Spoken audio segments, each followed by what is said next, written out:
Welcome back, everybody, to this full-length episode of Keep Off the Pavement here on TWiGs ADV. This episode, I'm going to show some sweet riding videos while answering a few burning questions like, where the heck have I been? And what the heck have I been doing? And where's this channel going from here? Well, let's see. My last video was posted in 2017, in the middle of a great adventure travel series even. That was 4 years ago. Wow. In that time, a lot has happened. I've been on many more rides, some trips, a few adventures. I've had my ups and downs, losses and gains, like most humans do, I guess. If you follow me on your choice of social medias, you may know of some of these things. Those Instagram posts I do go to Facebook and Twitter, but I'm not active on using those last two platforms really anymore. Too much noise for my taste. I do have a Keep Off the Pavement page on Facebook that I encourage you to go and follow if Facebook's your thing, because that's where I'm going to be trying to post all my ADV stuff, and I'll be able to keep up with it a bit better over there that way. A quite notable thing that happened was me being hit by a goddamn side-by-side, 4-door Razor 1000, and just luckily not being killed, and oh so very thankfully, barely being injured. Unfortunately, my DRZ was not so lucky. Also unfortunately, for my insurance and for your entertainment, I did not have a camera recording that day at all. I also don't have a budget for a sweet reenactment video either. But I can tell you the story. I was riding my DRZ up Hull Mountain Road, not what's in this video, but an area nearby, followed by 4 others. My buddy Eric was riding wingman right behind me. We're riding safe-ish as usual, paying attention for others, yet hitting nice jumps and wall ride or two along the way. Around a blind right corner appears a 4-door Razor side-by-side. The big fucker, hauling ass and hugging the ditch on my side of the road. Oh shit, I said over my Cena to Matt, who was back further in the pack, but the only other person with the Cena. He quickly replies, "You okay?" As I just barely get out, "Nope, I'm fucked." For a split second as I dove my front end towards the embankment for an escape route, I thought I was gonna be okay. Then boom! After the initial impact, I didn't seem to be able to hear anything. I was going for a flight that seemed so slow, flipping over through the air. I thought, oh man, I'm gonna die. Then slam! I hit the ground, landing on my back. My feet slammed down hard, then my helmet. For what had to be a split second, but felt like minutes, I laid there in the silence and darkness. I opened my eyes back up and I was able to see the trees above me. Took a deep breath. I almost wanted to just lay there and stare at them in peace. But time and sound snapped back. I can now hear my bike motor hitting the rev limiter somewhere behind me.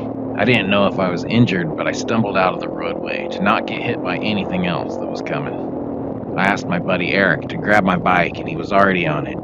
He was right behind me and was almost taken out as well. I sat down to start trying to assess myself. Feet, legs, hands, arms, all there. No visible blood. Left heel was numb, no feeling.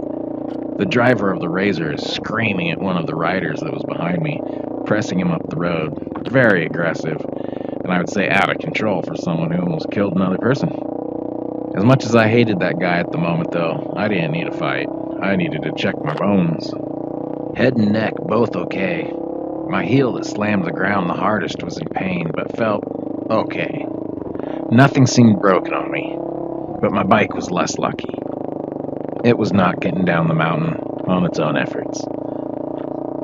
I came out of it pretty unscathed, though, other than a couple days of being pretty hard to walk and do things from stiffness, just some aches and pains for a week or so. Then came the dealing with insurance companies and all the back and forth for so long. And all that time of no riding for me. Some good news is that many of the good parts from that bike will live on to adventure some more on the bikes of a couple of my buddies.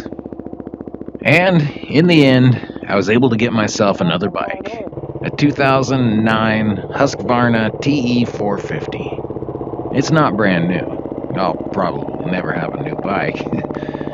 But it was super low mileage and seemed very well taken care of for its, at the time, 10 years of age. Compared to the DRZ, it's got a bit newer technologies to it, and I don't need to modify it so much to get it to its full potential from the start. It's set up in factory enduro race mode, with an added JD jetting power core programmer, a bigger fuel tank, and all the extra little armor bits. And I've put my usual standards on it: a good seat, good grips, tubeless, and some chunky tires. But I've not really tried to make it into the travel adventure beast the DRZ was. I think I may keep this bike more as a long-distance trail bike. Someday build up another long-range ADV DRZ. Who knows? But I'm quite enjoying the bike as much as I can right now.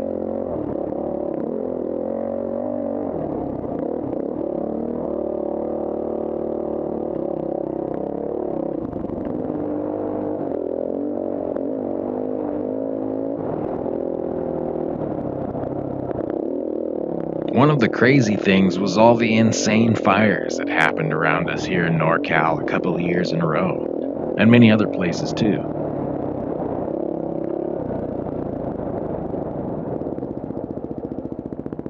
Lots of people lost their land, their homes, some their lives.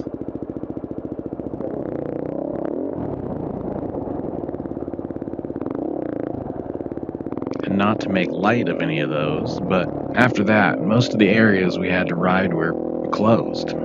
Some are still closed.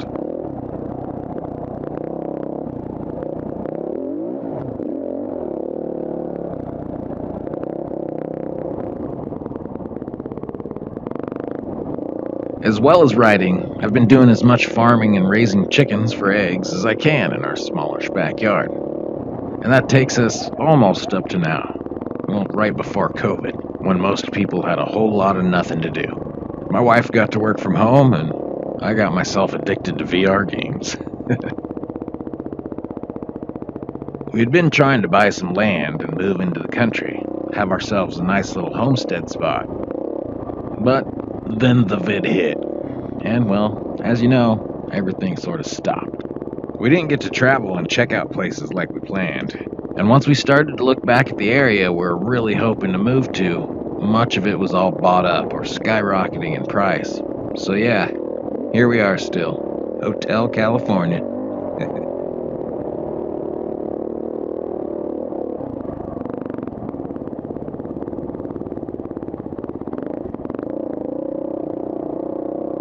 As for the future of this here channel, it's still sort of undefined. I do want to make and share sweet videos, really want to finish the Utah series even though it was so long ago, and also make videos for other really fun trips from the past. But they do take a whole lot of time to work on, and finding good music that's allowed on YouTube and not overused to death is pretty hard nowadays as well. So we'll see.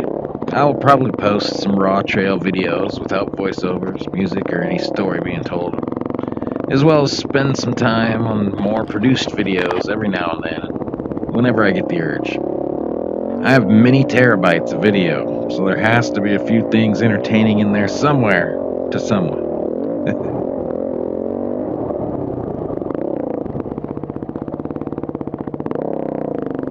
If you made it this far through in the video, thanks for sticking around. You're probably exactly who I made this video for. I'm gonna let you enjoy the rest of this trail without me talking. Have a good one. I'll see ya.